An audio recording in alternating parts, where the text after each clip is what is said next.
Muito bem, ouvintes amados, vamos lá então conhecer melhor a sua Bíblia. Hoje nós temos aqui um tema bastante interessante. Eu achei sensacional esse tema, por isso eu estou trazendo esse tema ao conhecer melhor a sua Bíblia. Bem, ouvintes amados, hoje nós vamos falar principalmente com os obreiros, né? O perigo da vaidade no ministério. O ministério eclesiástico é constituído de muitas funções. O ministério, ele exige tempo das pessoas. As pessoas têm que se dedicar, os obreiros, com esforço, preparo, unção e cuidado. Se o obreiro não souber administrar o seu comportamento com graça e vigilância, poderá ser vítima da vaidade ministerial, que tem levado muitos ao desprestígio, à queda, diante de Deus, da igreja e dos homens. A Bíblia diz: a soberba procede à ruína, e a altivez do espírito precede a queda. Dessa forma, é imprescindível estar atento ao que está passando dentro e em torno do ministério. O perigo pode não estar longe, mas bem perto, dentro de cada um obreiro do Senhor. Vou citar aqui algumas coisas que podem colocar o ministério realmente por terra, né? Além do sexo, dinheiro e poder, são três coisas que eu colocaria em primeiro lugar, né? Três elementos comuns, muito comuns, usados pelo diabo para derrubar líderes. Existem outros derivados desses, que estão aí acabando com o ministério de muitos obreiros, levando-os a serem vaidosos do ministério. Vaidade vem de vanitate do latim, com o significado de vão, ilusório, instável, pouco duradouro. Desejo imoderado de atrair admiração ou homenagens.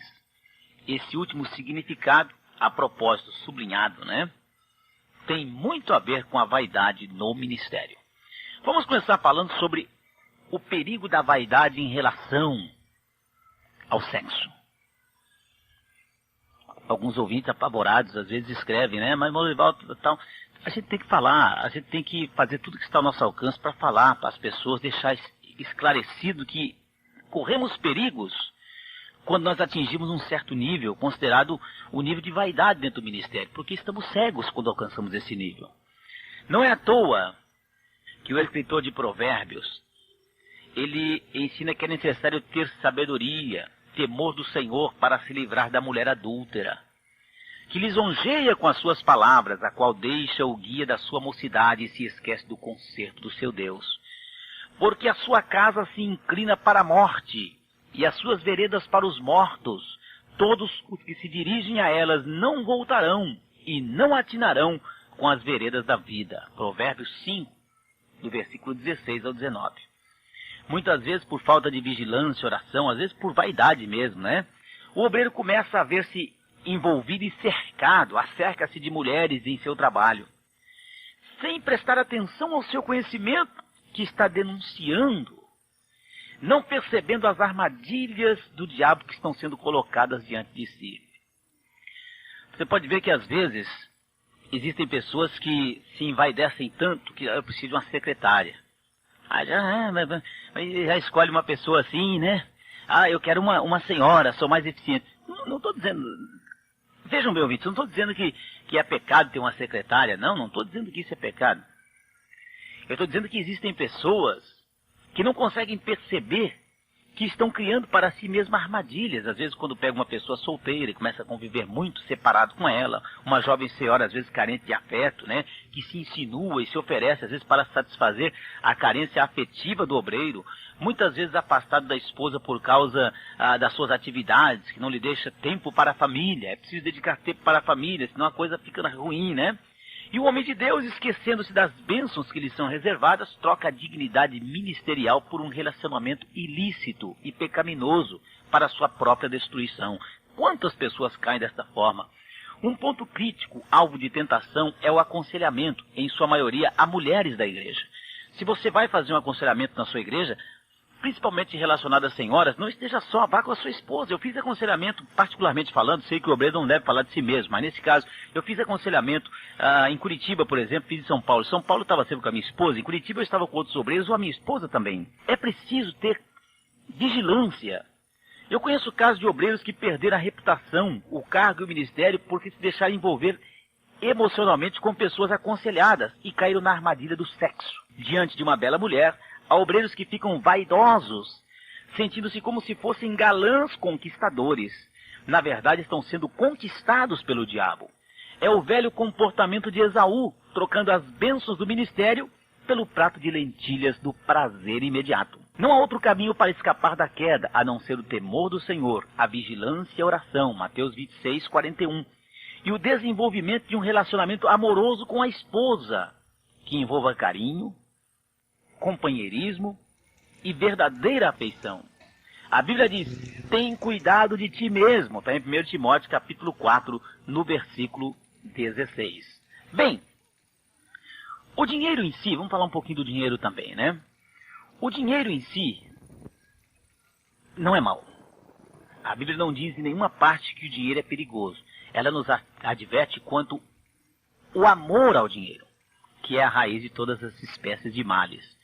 E nessa cobiça alguns se desviaram da fé e se transpassaram a si mesmo com muitas dores. 1 Timóteo 6,10. A palavra de Deus é infalível. Aqueles que na direção de igrejas, principalmente de grande porte, cuja renda mensal é considerada alta, não tem cuidado de vigiar no trato com recursos financeiros, acabam afundando na cobiça, esquecendo-se da missão e tornando-se verdadeiros cambistas, negociantes, mercantilistas do tesouro da casa do Senhor. E isso é vaidade, isso é futilidade.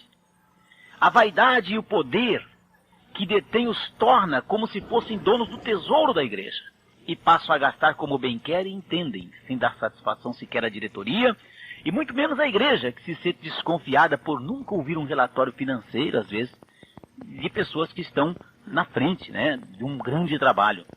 É inacreditável. Às vezes a gente vê, eu comentava com a minha esposa esses dias, tem pessoas de igrejas assim consideradas bem grandes que se sentem donas da igreja. Não, eu sou dono aqui, eu mando aqui, eu faço. Isso é inacreditável, é lamentável na verdade, mas há obreiros que compram bens pessoais, inclusive, às custas do dinheiro dos dízimos e ofertas do Senhor. Certamente que essas pessoas vão sentir os efeitos da maldição que os alcançará, pois estão sonegando os recursos destinados à obra do Senhor. Essa vaidade é prejudicial ao bom nome da igreja. A Bíblia conta o que ocorreu com Gideão. Numa fase da sua vida deixou-se levar pela direção de Deus e foi grandemente abençoado, sendo protagonista da espetacular vitória contra os medianitas, à frente de apenas 300 homens. Contudo, após a grande vitória, cobiçou o ouro dos seus liderados, solicitando que cada um deles lhe desse os pendentes de ouro do despojo, no que foi atendido pelos que o admiravam. Tentado pela cobiça do metal precioso, Gideão deixou que subisse para a cabeça o desejo de ter sua própria igreja, entre aspas, né? E levantando um lugar de adoração com ouro que lhe foi presenteado, mandando confeccionar um éfode. E todo Israel se prostituiu ali após dele. Foi um tropeço a Gideão e a sua casa. E sucedeu que quando Gideão faleceu, os filhos de Israel se prostituíram após os Baalins e puseram Baal-Berite por seu Deus. Tem razão a palavra de Deus que diz que o amor do dinheiro é a raiz de toda espécie de males. Olha, ouvinte, as pessoas que não tiverem a devida atenção, que não estiverem com a sua vida realmente no altar do Senhor e estiverem se deixando levar por esse tipo de vaidade, serão facilmente enganadas pelas armadilhas sexuais e também financeiras. Vamos ver aqui a vaidade do poder do cargo. Há obreiros que, enquanto dirigentes de pequenas igrejas, são humildes, irmão, tal, né? Despretensioso, dedicado à missão que foi confiada. Contudo, ao verem a obra crescer, fazendo-os líderes de grandes igrejas, esquecem de que nem o que planta é alguma coisa, nem o que rega, mas Deus que dá o crescimento. E passam a se comportar como verdadeiros imperadores ou ditadores eclesiásticos. O cargo de pastor ou bispo ou presbítero que seja, né? é de grande valor para a igreja. A Bíblia diz que Deus concedeu alguns para pastores, evangelistas, mestres, querendo o aperfeiçoamento dos santos para a obra do ministério, para a edificação do corpo de Cristo. Aí está o objetivo do cargo ou da função pastoral. Edificação do corpo de Cristo. Quando o ministro perde essa visão, acaba pensando que o cargo é a fonte de poder pessoal, humano e carnal, e passa a usar a posição para a satisfação de interesses pessoais ou de grupos que se formam, chamam de panelinhas, que se formam ao seu redor, e deixa-as dominar pelos interesses, pelas vaidades ministeriais, ou pela vaidade ministerial. Uzias, que reinou em lugar de seu pai, Amazias, aos 16 anos de idade, teve um grande ministério, aconselhando-se com Zacarias. A Bíblia diz que ele, nos dias em que buscou ao Senhor, Deus o fez prosperar. Acrescenta ainda a palavra que Uzias foi maravilhosamente ajudado até que se tornou forte. Mas, sempre tem um mais, né? Mas havendo já se fortificado, exaltou-se o seu coração até se corromper e transgrediu contra o Senhor seu Deus, porque entrou no templo do Senhor para queimar incenso no altar do incenso. Bom, esse episódio demonstra que a ilusão ou a vaidade do poder, oriundo da posição que o líder ocupa, é fonte de comportamento dos mais estranhos e imprevisíveis. O diabo se aproveita das fraquezas da personalidade de certas pessoas e começa a incitá-las a julgar-se grandes demais. Eu sou grandão por aqui, né? A ponto de extrapolarem suas ações, agindo de modo ilegítimo e contra a vontade de Deus. Uzias foi grandemente abençoado, até que se sentiu forte. Uzias era o que? Era rei. Ou seja, sentiu-se cheio de poder, entendeu que podia, fazer o que lhe dava na cabeça, eu posso fazer, e começou a querer fazer funções que eram privativas dos sacerdotes da sua época. Por que ele fez isso? Porque se deixou dominar pela vaidade do poder. E quantas pessoas fazem isso? Eu comentava com alguns irmãos, uma pessoa que passou por um problema na vida e tal, foi ajudada, depois foi para dirigir uma capital. Pronto, já não saudava mais a ninguém. Uma pessoa que às vezes está na igrejinha pequenininha ali, está orando com os irmãos, vai fazer visita nas casas, vai orar no monte, às vezes vai até tomar um cafezinho com aquela família ali, aquela união, começa a dirigir uma cidade maior, aí já começa a perseguir os irmãozinhos. Aí já começa a formar os seus grupinhos e aquelas panelinhas e vem a vaidade, não porque vamos prejudicar isso, vamos fazer aquilo, vamos mostrar isso, e começa a fazer coisas indevidas. É muito importante que o obreiro do ministério tenha consciência de que o poder que lhe sustenta não é o poder pessoal, nem o poder do cargo. O homem de Deus só pode ser sustentado e permanecer firme se reconhecer que o poder vem de Deus. Davi disse, uma coisa disse Deus, 2 vezes a ouvi, que o poder pertence a Deus. Está no Salmo 62:11. São Paulo doutrinando, ou seja, o apóstolo Paulo, aos Efésios, sobre as armas que são colocadas à disposição do crente, ensinou, no demais, irmãos meus, fortalecei-vos no Senhor e na força do seu poder. O poder que emana do cargo ministerial é passageiro. Da mesma forma, o poder que advém do dinheiro, da posição, da fama, né? Eu sou grandão agora, ou de qualquer outra fonte, tem raízes nas forças do homem e não tem durabilidade, pois debaixo do sol tudo é vaidade. Olha, o mundo dá muitas voltas também, hein? Conforme diz o sábio escritor de Eclesiastes. Dessa forma, é melhor não se deixar dominar pela vaidade do poder, pois um dia, quando o detentor do cargo tem que deixá-lo, seja por aposentadoria ou por outra razão qualquer, poderá sofrer muito, sentindo falta do poder de que foi detentor. Contudo, quando o homem de Deus não se deixa seduzir pela vaidade do poder e confia no poder de Deus, ele pode sair do cargo de cabeça erguida sem sentir carência da posição. E sem criar também, eu diria, porque não rivalidades. Vamos falar um pouquinho também sobre a pregação. Nós já falamos sobre a armadilha do sexo, a armadilha do dinheiro. Falamos também sobre a vaidade do cargo. Porque eu aconteço e tal. Eu estou falando segundo a palavra de Deus. Tudo que estou falando está baseado na Bíblia, com versículos bíblicos que confirmam. A vaidade na pregação. Um obreiro, pastor ou líder, à frente do trabalho, precisa ter mensagem, claro, para transmitir ao rebanho, alimentar a igreja, né?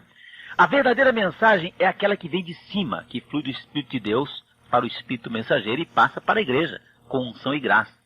De modo que todos são tocados pelo poder de Deus, transbordem em amor, temor, alegria e tal, são alimentados. Esse tipo de mensagem só pode existir se o obreiro buscar a presença de Deus em oração e jejum. Um certo pregador dizia que muitos lhe indagavam sobre o segredo de ter tanta unção para transmitir mensagens para o povo. E ele respondeu, o segredo é que muitos oram 5 minutos para pregar 1 hora. Eu oro 1 hora para pregar 5 minutos. É um mistério, um segredo. Infelizmente, aos que, conscientes de que possuem o dom da palavra ou o dom da oratória, seja lá o que você queira entender, ficam orgulhosos e passam a se comportar como se fossem meros oradores de palanques, procurando impressionar a igreja. Há até os pregadores profissionais agora, né? Que se utilizam de técnicas de comunicação. Eu fiz um curso de comunicação com o de Illinois, né? Para atrair os ouvintes. São portadores de mensagens enlatadas, as quais só precisam de um esquinte da plateia, né? Para arrancarem glórias e aleluias. O uso da oratória, fundamentada numa boa orientação de homilética, não faz mal a nenhum pregador. É um meio adequado que, submisso à unção do Espírito Santo, que é o principal de tudo, né? Pode trazer bons resultados abençoados para o engrandecimento do reino de Deus.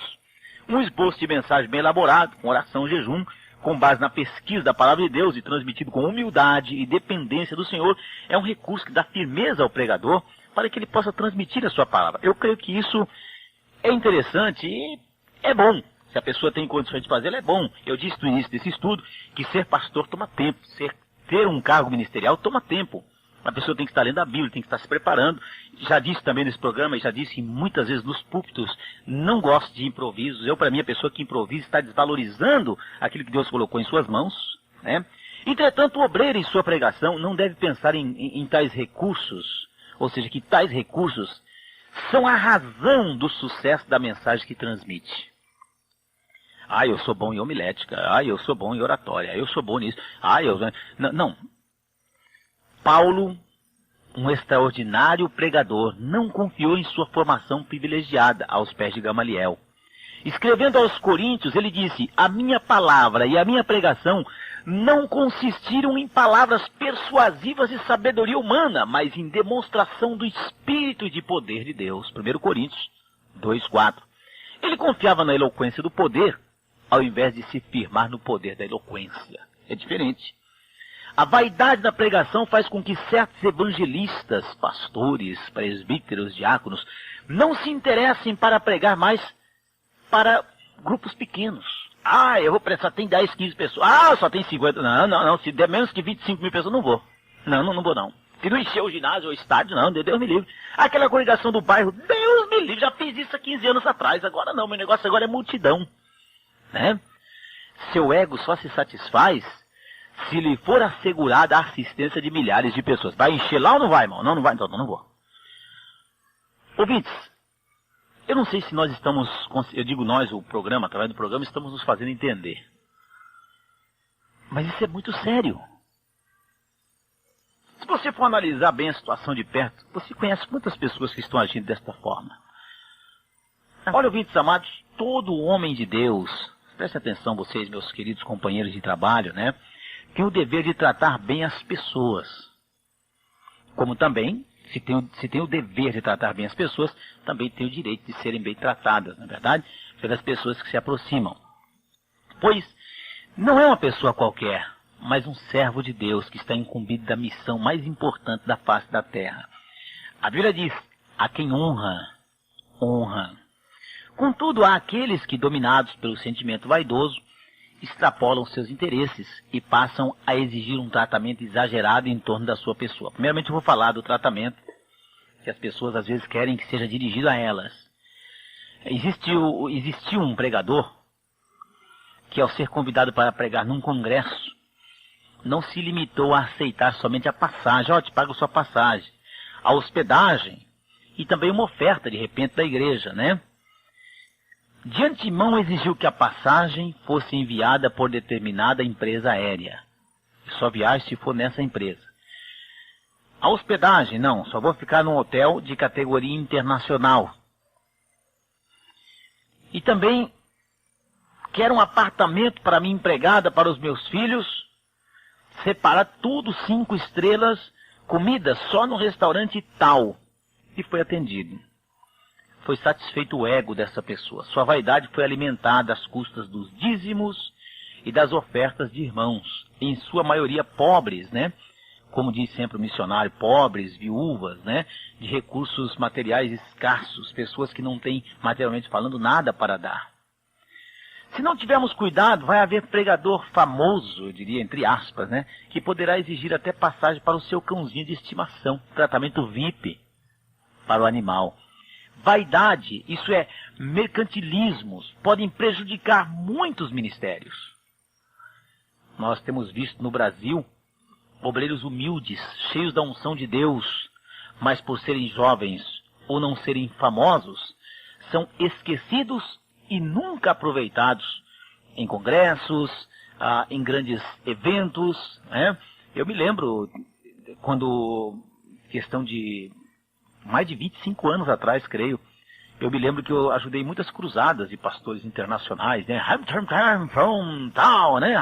Vindo de Califórnia, né?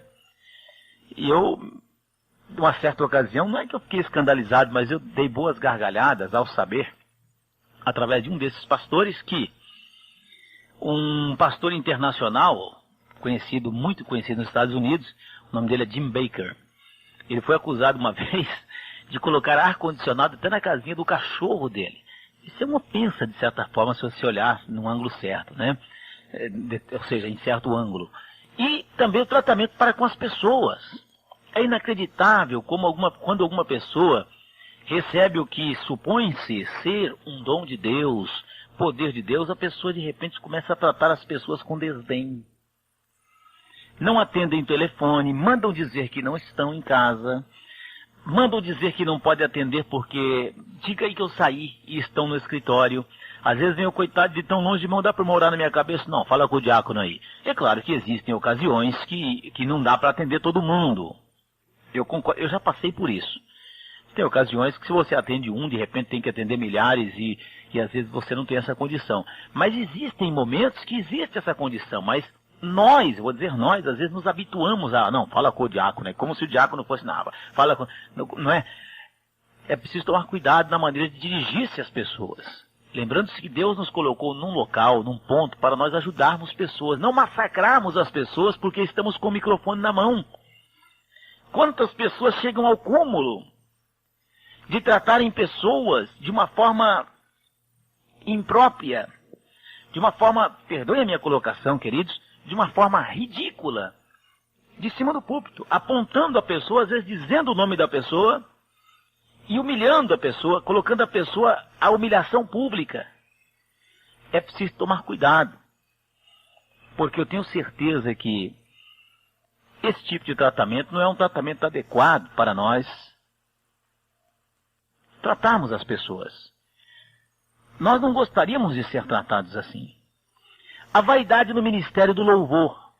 Ouve-se muitas histórias, né? A gente ouve muitas histórias, porque o fulano, porque cobrou, não sei o que lá, o fulano está exigindo isso, está exigindo aquilo. Olha, as pessoas que convivem comigo pelo menos no meu dia a dia, sabem que eu nunca fui a favor de pagar-se um cantor evangélico para cantar. Mas agora as pessoas começarem a exigir dinheiro. Olha, você me paga hotel, me paga passagem e me dá 5 mil reais por cada hino que eu... Isso é absurdo. Isso é absurdo. É lamentável. É lamentável mesmo que muitas pessoas estão se submetendo a essa vaidade exagerada. E estão vivendo dentro dessa vaidade exagerada. Pessoas que estão se aproveitando do que Deus fez em sua vida. Passam agora a explorar as igrejas. Infelizmente dirigidas também por pastores vaidosos, que só pensam em ver, às vezes, multidões, atrair pessoas com segundas, terceiras intenções, não intenções de ganhar dinheiro, então não se importam em pagar o preço imposto, eu diria aqui, pelo salafrário do louvor. Não sei se você compreende a minha situação, mas eu deixei já, ouvinte, claro que eu concordo que uma pessoa trabalhe nesse ministério, tá? Mas pessoas que vivem pulando de galho em galho aqui e ali, cobrando aqui, quanto você me dá, vai virando um mercado. E pessoas, por que as pessoas pagam? As pessoas pagam porque as pessoas também estão interessadas, às vezes. Não, eu quero ver uma multidão na minha igreja e porque eu vou fazer isso e aquilo. Não interessadas, às vezes, nem propriamente ganhar almas. Então as pessoas pagam o preço. Uma determinada igreja que desejava angariar recursos para a construção de um templo resolveu convidar certo cantor recém-convertido ao evangelho, esperando obter algum retorno para a obra. O cantor, conhecido no mundo artístico brasileiro, exigiu, além de hotel de luxo, quase 20 mil reais para cantar numa só noite, num grande estádio de futebol. Como resultado, as entradas, ou seja, o que entrou de dinheiro, não cobriu o cachê. A igreja teve prejuízo e amargou uma grande decepção. Sem dúvida, isso só acontece por causa da vaidade de tais pessoas e da ingenuidade de certos pregadores, certos dirigentes, que desejando ver a casa cheia, convidam, entre aspas, celebridades para atrair o povo. A Bíblia nos mostra que o caminho para angariar recursos para a manutenção da casa do Senhor é a doutrina sobre a mordomia cristã, no que concerne aos dízimos e ofertas conforme Malaquias 3:10. A Bíblia sempre tem a resposta para as necessidades da igreja. Em outras palavras, queridos obreiros, ensinando o povo, não haverá necessidade de expor o seu próprio ministério, a sua própria igreja, a ridículos como esses que acabamos de citar, mas vocês sabem que é verdade. A vaidade nas mordomias. No passado, quando o evangelho chegou à nossa terra, trazido por homens de Deus, que foram pioneiros no desbravamento da obra, as condições de trabalho eram duras e difíceis. Muitos deles andaram a pé, distâncias enormes. Então ficaram muitos fatigados, doentes. Muitos percorreram lugares tão distantes no lombo de cavalos, burros, atravessando rios em canoas, sujeitos a riscos de vida em viagens, sem nenhuma segurança. Muitos se hospedaram à margens dos igarapés, infestados de mosquitos, ameaçados por animais selvagens, tomaram água suja e chegaram a ser vitimados pela malária ou pela febre amarela. Devemos muito ao trabalho dessas pessoas, à sua coragem, à sua fé. Hoje, no entanto, em geral, vemos que Deus tem propiciado condições de trabalho muito melhores aos obreiros, não só no Brasil como no mundo todo. As igrejas maiores podem conceder aos seus pastores moradia, transporte pessoal, algumas até um salário muito bom, né? E é verdade que em grande parte há obreiros que passam necessidades injustamente. Entretanto, aos que, aproveitando-se das bênçãos de Deus sobre as igrejas, abusam das mordomias. É verdade ou não é? Há casos em que o obreiro rejeita a casa pastoral porque a esposa não gosta do estilo do prédio. Não, porque estilo colonial não gosta. E passam a exigir casa com tanto conforto e luxo nas dependências que consomem os recursos da igreja. É importante que o pastor more dignamente, claro, com dignamente, mas não é preciso exibir riqueza e luxo. Por outro lado, há obreiros que exigem salário tão elevado, além do combustível para o carro particular, pagamento das despesas da casa, carro para levar os filhos na escola, empregada, arrumadeira, vigia, que chamam a atenção dos murmuradores contra a obra do Senhor. Com isso, não desconhecemos a necessidade de um obreiro, líder de um grande trabalho, a necessidade de ter um tratamento adequado, de repente, no nível das suas responsabilidades. Se a igreja tem condições, é compreensível, mas o exagero nesse aspecto denota a vaidade e o desejo de aparecer perante a comunidade. Deus sabe a pessoa que está querendo se aparecer e a pessoa que não. Agora, o que me deixa embasbagado, além dessa mordomia que nós estamos falando, é a mordomia com dinheiro que não pertence, às vezes, à pessoa. Quando as pessoas, fugindo até as regras ministeriais, as regras, a conduta da sua própria igreja, do seu próprio ministério, começam a criar picuinhas para ficar falsificando notas para usar o dinheiro em causa própria. Às vezes pagando contas de casa, jogando, lançando na igreja. Olha, é preciso tomar cuidado, é preciso tomar cuidado. A vaidade na formação teológica. Olha, ouvintes, esse assunto da vaidade nas mordomias iria longe, viu? Poderíamos citar exemplos. Muitos exemplos, mas nós estamos ensinando as pessoas. Quero dizer a vocês, queridos ouvintes e queridos companheiros de trabalho, que o objetivo do nosso programa, do nosso estudo de hoje é simplesmente levar a você o conhecimento, coisas que às vezes nós estamos fazendo e não paramos para pensar nisso até agora, e coisas que podem estar prejudicando não só a obra do Senhor, como também o nosso ministério. Não existe interesse de atacar ninguém. Não existe interesse de falar mal de ninguém. Não, Deus sabe, conhece nossos corações, na verdade. Esse é um estudo que eu achei interessante. Eu estou trazendo ao ar esse estudo porque eu achei maravilhoso. E não está servindo só para você, está servindo para mim também. Enfim, todos nós que somos obreiros do Senhor, está falando conosco. Eu creio que é uma oportunidade que o Senhor nos dá, que de repente nós podemos mudar alguma coisa em nossa vida, que vai traduzir mais bênçãos, não só para nós, mas para com as pessoas que estão também confiando no nosso trabalho. Eu confesso a vocês, ouvintes, não é por vaidade, mas eu fico feliz quando alguma pessoa diz: irmão, eu me converti através de uma pregação do irmão, irmão, eu fui curado através da oração do irmão. E eu fico feliz, eu fico realizado. Isso é tão bom quando acontece. Agora, quando as pessoas dizem: irmão, estou escandalizado, porque me falaram isso aqui, então o irmão fez, o irmão deixou de fazer, não sei. É ruim, na verdade. Eu sei que falar sempre as pessoas vão falar, as pessoas exageram. Eu sei que as situações são diferentes. Existem pessoas que têm as suas necessidades particulares, como nós citamos nesse estudo. Nós citamos que existem pessoas que têm necessidades diferentes. Mas eu estou indo contra aquela mordomia por vaidade. Aquela mordomia, nós estamos indo contra essa coisa que só traz murmuração, enfim. Tá? Existem até necessidades que trazem murmurações, imagine vocês vaidades. Tá certo? Vamos falar também da vaidade na formação teológica. Há pouco mais de 20 anos, quem quiser estudar teologia em muitos lugares seria considerado excêntrico, vaidoso.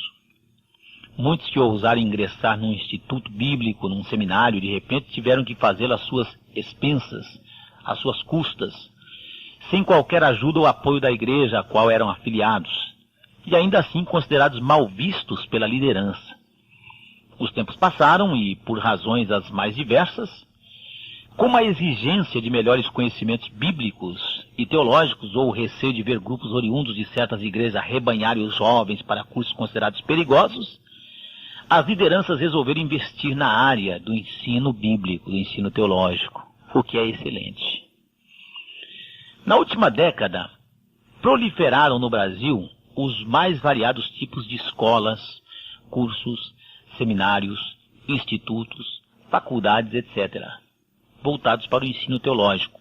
Muitos destes cursos não têm a menor condição técnica ou mesmo bíblico-teológica para ministrar o ensino, e tem formado um grande número de obreiros portadores de diplomas até de bacharelado em teologia. Como resultado, passou-se de uma carência de pessoas com curso teológico para uma grande quantidade de pessoas diplomadas, com uma formação que deixa a desejar em termos de conhecimentos bíblicos e teológicos. Alguns desses formados são obreiros vaidosos que, possuídos de sentimento de superioridade, passam a desprezar os não formados, considerados incapazes de exercer o ministério. Isso constitui uma vaidade que leva muitos a assumirem os púlpitos sem unção e sem graça, confiando nos conhecimentos obtidos. A Bíblia Sagrada adverte: confia no Senhor de todo o teu coração e não te estribes no teu próprio entendimento. Provérbios 3, 5. Claro que não se deve discriminar aquele obreiro que se esforçou para fazer um curso, se esforçou para aprender para transmitir aos demais. Não deve ser discriminado. Eles podem ser uma grande bênção para o ministério do ensino, da pesquisa bíblica, da evangelização. Mas não se deve deixar que o conhecimento tome, ou simplesmente o conhecimento teológico, tome o lugar do preparo espiritual para a pregação do Evangelho, que se obtém de joelhos, orando e jejuando na presença do Senhor.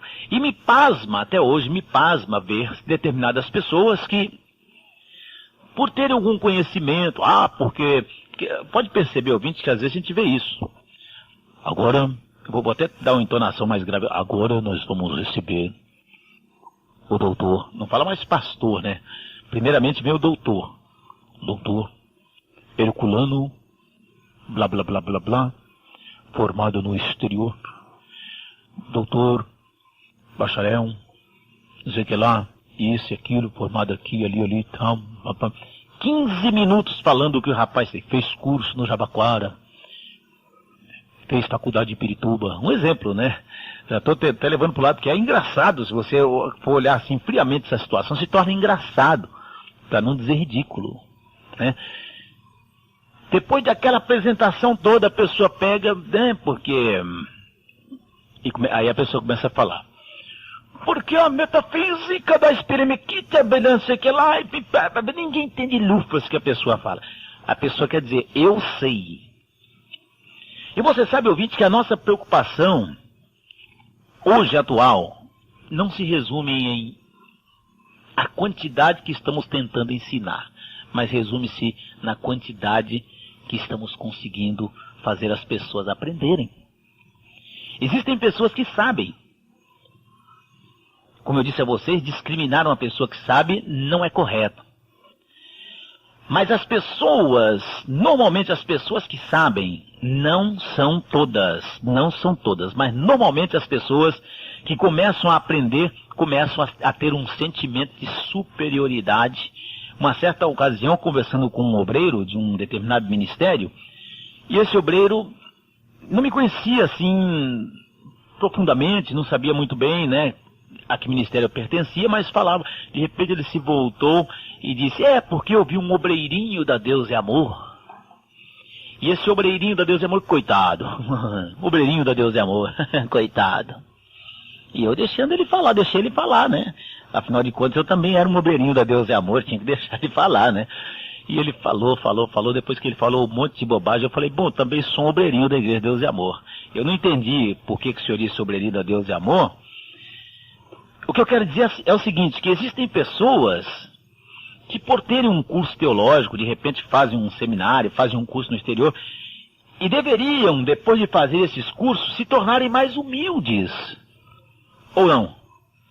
Deveriam se tornar mais compreensíveis, mais ajudadoras. Afinal de contas, conhecem mais a palavra de Deus. E a quem muito se é dado, muito lhe será cobrado.